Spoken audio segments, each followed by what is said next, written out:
afternoon. Welcome to Daughter of Wind Tarot. My name is Mara, and I am doing a reading for the collective of Leo.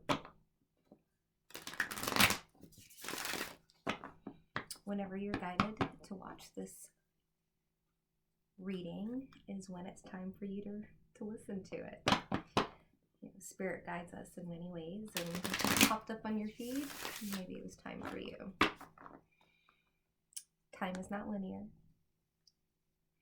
and neither is energy. So don't get hung up on the gender of the cards. I will read them as they come out, but feel free to swap out the genders for he, she, they, whatever you prefer. We all have masculine and feminine energies inside of us. And let's see, what else is there? Oh, it is general, so if this reading does not resonate with you, that's okay. I'm reading for a collective of Leo, and if it's not your time or your week, then there are a lot of other readers out there that you may resonate with, and I have a few of my favorites that I'm going to be listing downstairs in the description box. So take a look at those and then come back next week, or try and look at your rising, your ascendant sign, your Venus, your Jupiter. Jupiter is the husband, Venus is the wife. So just depending on which energy you're attracted to, you can look at those signs, as well as your moon and of course your sun. But I find that actually a lot of the readings that I connect to aren't any of those. Actually, my Jupiter's in Virgo, but I'm a 4-planet Virgo, and none of those are my sun, moon, star. I was gonna say sun, moon, star, or rising, but it is my Jupiter, and so Virgo really resonates with me. So yeah, just don't box yourself in, you know. And I think that's it. I'm gonna get started with your reading.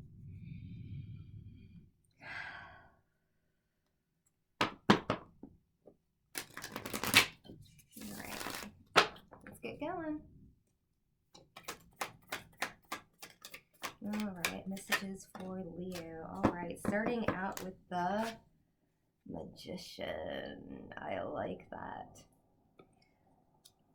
The Magician, well, first of all, looking at the card, what I love about it, well, in the traditional tarot, we have all of the elements. The Magician is an alchemist, right? A manifester. Right up there with the High Priestess, and I believe they might be equal in the Hierophant, but we have the sword, the pentacle, the cups, and the wands. So all the tools there at your use, and I love that we have a big cat right there for you. Let's see if that'll focus. Is it focusing? Come on, you can do it. All right, it's good. All right, so let's see here. What's crossing? What are the opposing factors? What's the challenge, Leo? Just wanted to do that. Oh, wow. Well, I guess we see where this is going. Now, it doesn't necessarily mean love, but it is the Six of Cups. Look at that. Beautiful. As above, so below. Just like with the Magician and now the Six of Cups. So this is a nostalgic card. Could be a resurrection, could be a Lazarus, but it looks like love is in the air. It looks like love is the challenge, actually. Very interesting. Very interesting. All right. Let's see here.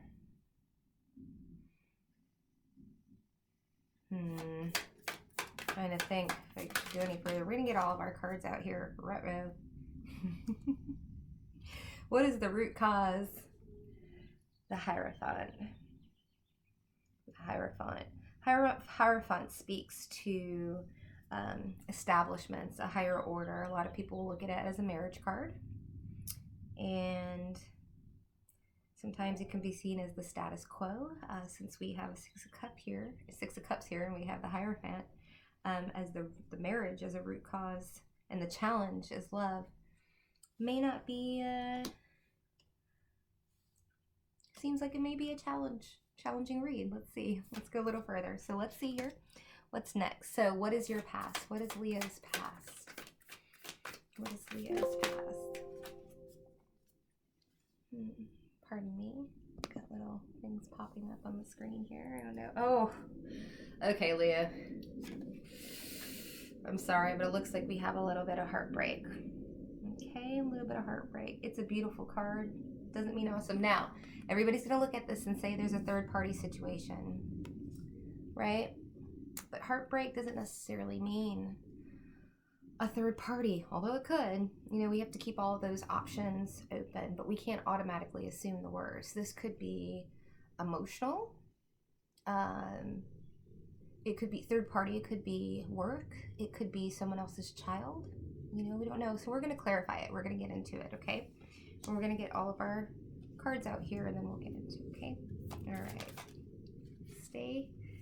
Oh, I love it. I was going to say, stay positive. Stay positive. What's the goal? Bam. New start. The Fool. Let's see if here this will focus. Maybe not, but we got a little duckling about to step off a branch into a new situation. And I love that. I love, you know, even if you are dealing with a challenging issue with your marriage and with a soulmate, you know, that's what the Six of Cups harkens back to, someone that you've been attached to possibly for years, you know, for years, but I mean lifetimes, not just years, but lifetimes. And so I just love seeing the Fool out there because it means that there's a new start and there's a new beginning, you know, and that's all we can hope for when we go through hard times. All right. Okay. Let's see here. I'm looking at my little cheat sheet here. You'll have to excuse me. And keep myself on. Okay. So what is in Leo's future? It's already freaking turning up, baby. Love it. Six of Pentacles.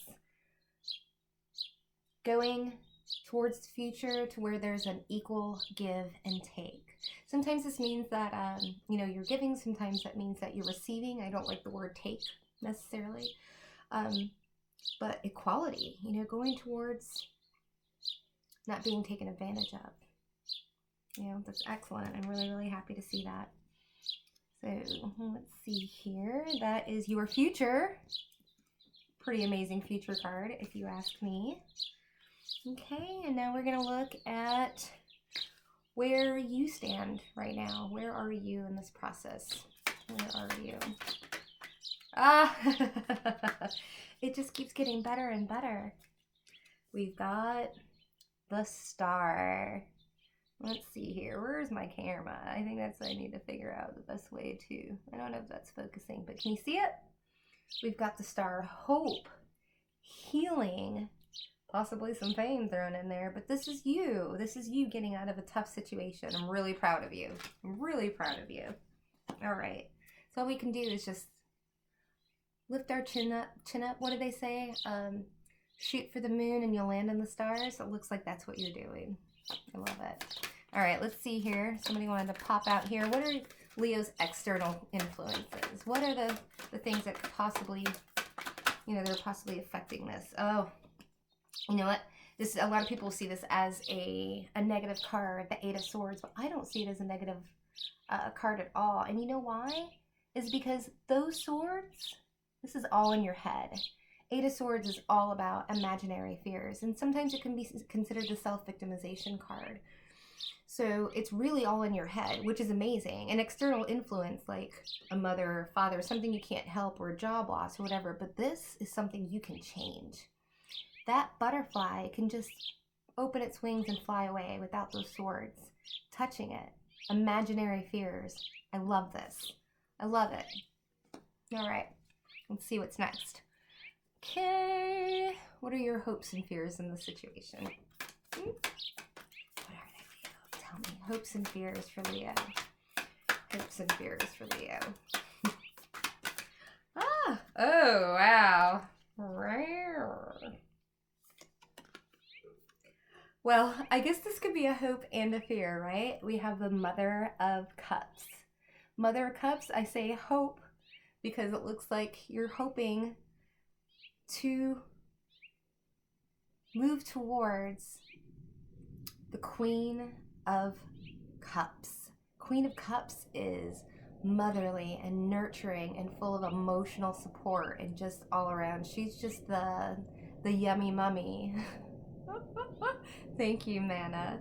The yummy mummy of the tarot. Okay? Well, the reason why I say fears is because, you know what? Have you ever been chased by a swan? They're scary. They protect their own, right? So you're getting the whole kit and caboodle here. I love it. This is what you're moving for. Those are your hopes and fears. Scared of that mama swan coming after you, nipping at your heels. They'll take a bite out of you, though. They will. So what's the final outcome for Leo? What's the final outcome for Leo? You can't get any better than this. I just got the chills. You ready? You ready for this? 3 of Cups.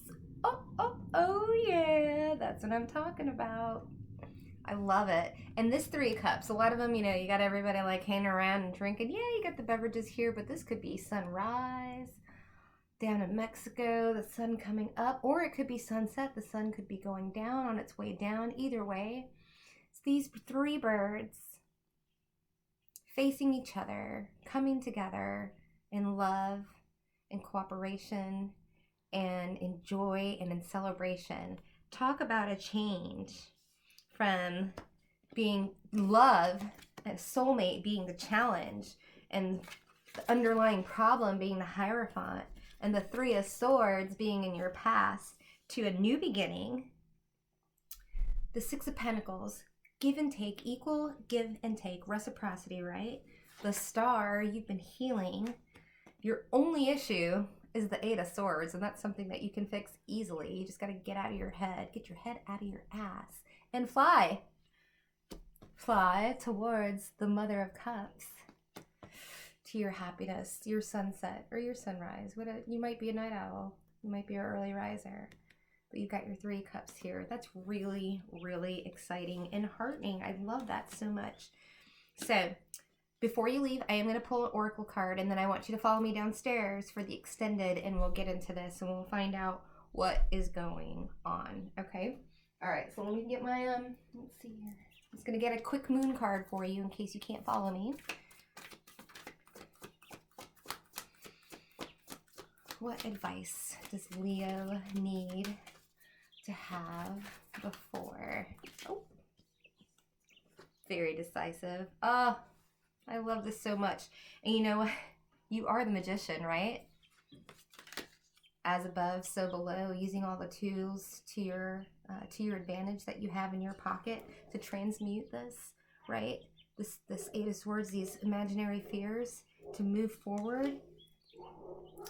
Full moon in Pisces, which we're in Pisces season right now. How amazing is that? Balance, spirituality, and practicality. I'm going to read it for you really quickly. I wasn't going to, but I want it, you know, I'm going to learn it along with you, right? So the more I read these out, the more I'll know them by heart. Seems like it's, let's see here. Full moon passes. The passes. You are the oldest sign. No wonder you're so intuitive. Yeah, okay. Balance, practicality, and spirituality. Have you been so head in the clouds, shocker, Pisces, that you've lost touch with reality? If so, take this card as a sign that you may need to pay attention and make a concerted effort to move towards your goals. The more practical steps you take, the better. It's time to find an inner balance between your responsibilities and your dreams. Meditate on your question, and the solutions to your issue may now come through very clearly. If you're in a tricky situation because you've been acting the martyr, 8 of Swords, just saying. This card may be a message. This card will be a message from the cosmos to drop the act for everyone's sake. Okay, that was a little harsh. Okay. Attune with the moon. The advice here is meditate every day and see what comes to you. Answers will come. And you know, we talk about meditation and everybody thinks that's what I thought it was. I don't have the attention span for that. And I don't think Pisces does either. So for me, meditation is self-care, taking a bath, drinking tea, whatever you want, dancing, but meditation also for me, how I found my way to getting in alignment and getting in touch with spirit was riding my bike, and I know it sounds really cheesy, but I was riding my bike a lot. Like I had to ride it to work.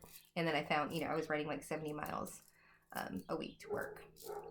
And during the Arizona summer. And sometimes you just gotta like tune out. And all of a sudden, you know, it was really difficult. And I was just like, man, why me? And then all of a sudden I started looking really started looking forward to it because I started noticing everything around me. And just being in tune with the earth and being grounded, my tires, feeling my tire. Next thing you know, about 6 weeks later, after I fell and looked like an ass, you know, at different, you know, like the crossroads and stuff like that, and trying to go over the bridge, over the highway, all these things that I never thought I would ever do. I started really enjoying it and looking forward to it and getting all of that nervous energy and anxiety I had before going into work. And then I just found that I started hearing and seeing and knowing things. You know, as I anticipated cars and sticks and curbs coming my way, I found that translated into how I approached work and my job and people. Like, you know, I don't know if you listen to Abraham Hicks or anything like that, but she talks about pre-paving. And that's kind of what I felt like I was doing. Just like when I was on my bike and I saw a curb, you know, coming up or something, like I knew in my head that I needed to prepare. And if I wasn't paying attention, I'd fall off my bike or I'd skid I always had to like be here now, right? And keep my head moving forward. But I knew it was coming up. And so I had to anticipate it and prepare myself and look ahead and see which, you know, bush I had to go around, or if there was a branch with thorns on it, you know, I had to make sure that I was right there and seeing what was going on. But then I started realizing that as I was paying attention to the here and now, I was able to kind of start seeing what was going to come because I was paying attention to where I was right now. My head wasn't in the past, because if it was, I was going to fall off my bike. If it was too far in the future, I wouldn't see exactly what was in front of me. And so I just ended up just being right then and there, and my life got a little easier because I was able to somewhat sense what was coming ahead because I was actually looking at the signs. I started seeing the red flags or the white flags or, you know, the brake lights and the branches. And it started, that practice started permeating into everything in my life, and my relationships, my job, and how I approached everything. So I hope you take a lot away with this. You can follow me downstairs into the extended. You can go to Vimeo or you can go to Patreon. Patreon will be for the amount of 3 extended videos. You can get all of my videos for the rest of the month extended, and anything that I have back past. Or you can just get the single one on Vimeo, okay? I'm so glad that you joined me. I'm so glad that we had this time to spend with each other, and good luck with everything. High five. Pound it. All right. See you, Leo. Bye.